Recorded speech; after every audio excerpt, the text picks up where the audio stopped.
अरे जीते रहो। और बताओ, सफ़र कैसा रहा? सफ़र तो बहुत अच्छा था माँ। अच्छा अच्छा, ठीक है। अब तुम दोनों अपने कमरे में जाकर आराम कर लो, काफ़ी थक गए होंगे। मैं तुम्हारे लिए कुछ चाय नाश्ते का इंतज़ाम करती हूँ। कमरे में पहुँचने के बाद चांदनी अपने पति रमेश से कहती है, अरे बाप रे, यहाँ तो कितनी गर्मी है। सच में पता नहीं इंडिया के लोग कैसे रहते हैं। अरे तुम चिंता मत करो, कुछ दिनों में तुम्हें भी यहाँ रहने की आदत पड़ जाएगी। अगले दिन सुबह सुबह शीला अपनी बहू चांदनी से कहती है, अरे बहू, मैं और तेरे बाबूजी आज तेरे हाथ का बना नाश्ता करेंगे। चल फटाफट रसोई घर में जाकर कुछ बढ़िया सा बना कर ले आ।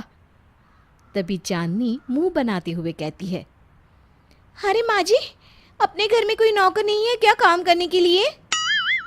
ये सुनकर शीला मुस्कुराते हुए जवाब देती है, अरे बहू, इतना छोटा सा तो परिवार है हमारा, भला हमें नौकर की ज़रूरत क्यों पड़ने लगी। अब क्या बताऊँ माँ जी, मुझे खाना बनाने की आदत नहीं है। अमेरिका में तो हम ज़्यादातर अपने लिए खाना रेस्टोरेंट से ही मंगा लेते थे। अच्छा, चल कोई बात नहीं, मैं ही नाश्ता बना लेती हूँ। इतना कहकर शीला किचन में चली जाती है। तभी रमेश के पिताजी शीला से कहते हैं, अरे भाग्यवान, ये क्या, आज तो हम अपनी बहू के हाथों से बना नाश्ता खाने वाले थे, फिर तुम क्यों नाश्ता बना रही हो?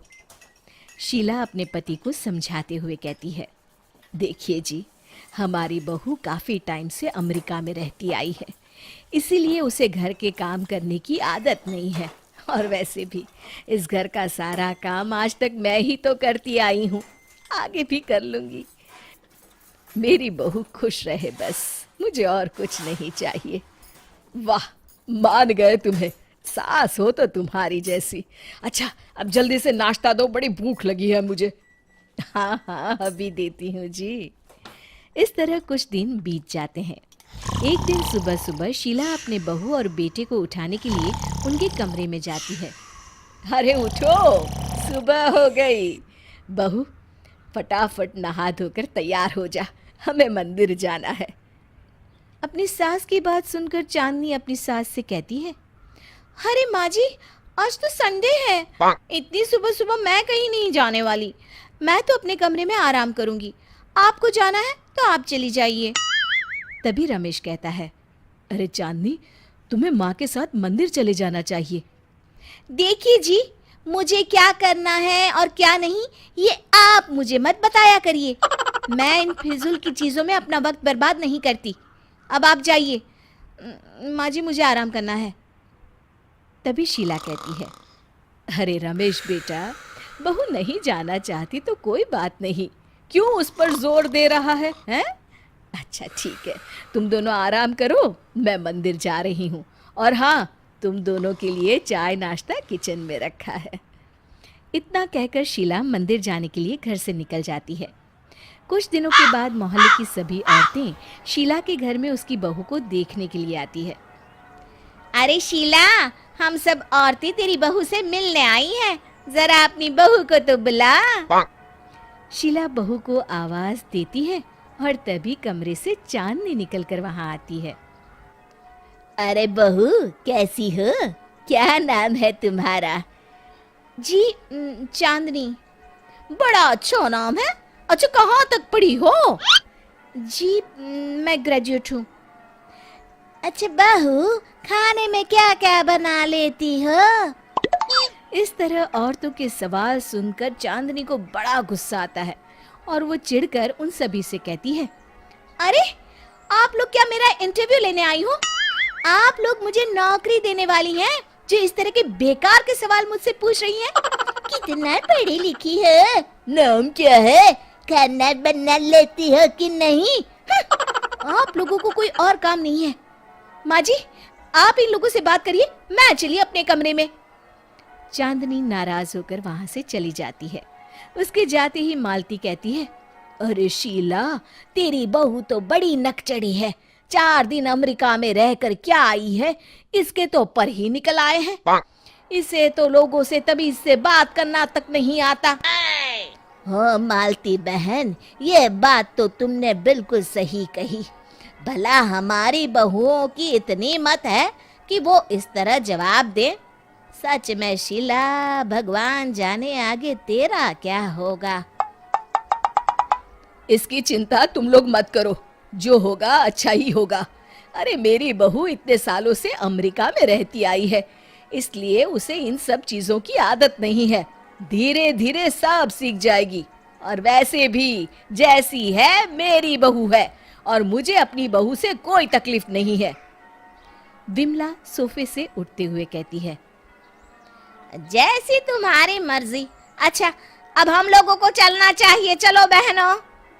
इतना कहकर विमला बाकी औरतों को लेकर वहां से चली जाती है। उनके जाते ही बड़ी आई मेरी बहू की बुराई करने। ऐसी औरतों को मैं खूब जानती हूँ। ये मेरी बहू से मिलने नहीं, बल्कि हम सास बहू के बीच में आग लगाने आई थी। इस तरह शीला का अपनी बहू के प्रति प्रेम दिन ब दिन बढ़ता ही चला जाता है। फिर एक दिन, कैसी है पारुल, बड़े दिनों के बाद तुझे मेरी याद आई?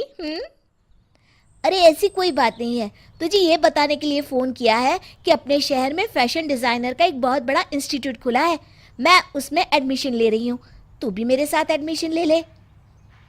अरे वाह, फैशन डिज़ाइनिंग का कोर्स तो मैं कब से करना चाहती थी। तूने तो बड़ी अच्छी खबर दी है। मैं आज ही इस बारे में अपने पति से बात करके तुझे बताती हूँ। चल फ़ोन रखती हूँ, बाय। अगले दिन, सुनिए जी, हमारे शहर में फैशन डिज़ाइनर का एक बहुत बड़ा इंस्टीट्यूट खुला है, मुझे वहाँ एडमिशन लेना है। आप फीस का इंतज़ाम कर दीजिए ना। अरे तुम तो अच्छी तरह जानती हो, हम अभी अभी इंडिया शिफ्ट हुए हैं। सारे खर्चे तो तुम्हारे सामने हुए हैं। अभी मेरे पास बिल्कुल भी पैसे नहीं है। हाँ, कुछ महीनों के बाद मैं ज़रूर इंतज़ाम कर दूंगा। बाप रे, तब तक तो बहुत देर हो जाएगी। फिर तो मेरा ये साल पूरा बर्बाद हो जाएगा। मुझे अगले साल एडमिशन लेना पड़ेगा। पैसे का काम तो पैसा ही करता है, जो अभी हमारे पास है नहीं। खैर कोई बात नहीं, अभी मैं ऑफिस जा रहा हूँ, शाम को तुम्हें कहीं घुमाने ले चलूँगा। तुम्हारा मूड भी फ्रेश हो जाएगा। अपना बैग लेकर रमेश ऑफिस के लिए निकल जाता है। हेलो पिताजी, मुझे कुछ पैसों की सख्त ज़रूरत है। क्या आप मुझे कल पैसे भेज सकते हैं? अरे बेटा, तू तो अच्छी तरह जानती है कि हम खेती बाड़ी करने वाले लोग हैं। पिछले महीने तेरी माँ की दवाई में बहुत पैसे खर्च हो गए हैं। 2-3 महीनों के बाद मैं तुझे पैसे भेज सकता हूँ। हाँ बेटा। चांदनी समझ जाती है कि उसके पिताजी के पास भी पैसे नहीं है। वो फ़ोन रख देती है। इस तरह एडमिशन न ले पाने के कारण चांदनी उदास रहने लगती है। कुछ दिन बीत जाते हैं। फिर एक सुबह, अरे बहू, ज़रा यहाँ तो आना। चांदनी कमरे से बाहर आती है। जी कहिए माँ जी, कुछ काम है क्या? बताइए, मैं कर दूंगी। हाँ हाँ, बहुत ज़रूरी काम है। ज़रा मेरा ये फॉर्म तो भर दे। चांदनी अपनी सास के हाथ से जैसे ही फॉर्म लेती है, उसे देखकर उसका चेहरा खुशी से खिल उठता है। अरे माँ जी, ये तो फैशन डिज़ाइनर इंस्टीट्यूट का एडमिशन फॉर्म है। मैं यहाँ एडमिशन लेना चाहती थी, पर पैसे ना होने की वजह से मैं ना ले पाई। आप ये फॉर्म मेरे लिए लेकर आई हैं? हाँ बहू, और इतना ही नहीं, मैंने तो तेरा वहाँ एडमिशन भी करवा दिया है। सारे पैसे भी जमा कर दिए हैं। बस तू ये फॉर्म भर दे। अपनी सास की उदारता देखकर चांदनी की आंखों में आंसू आ जाते हैं और वो अपनी सास के गले लग जाती है।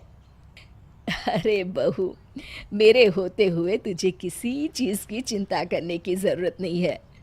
मैं तेरी सास नहीं, माँ हूँ पगली।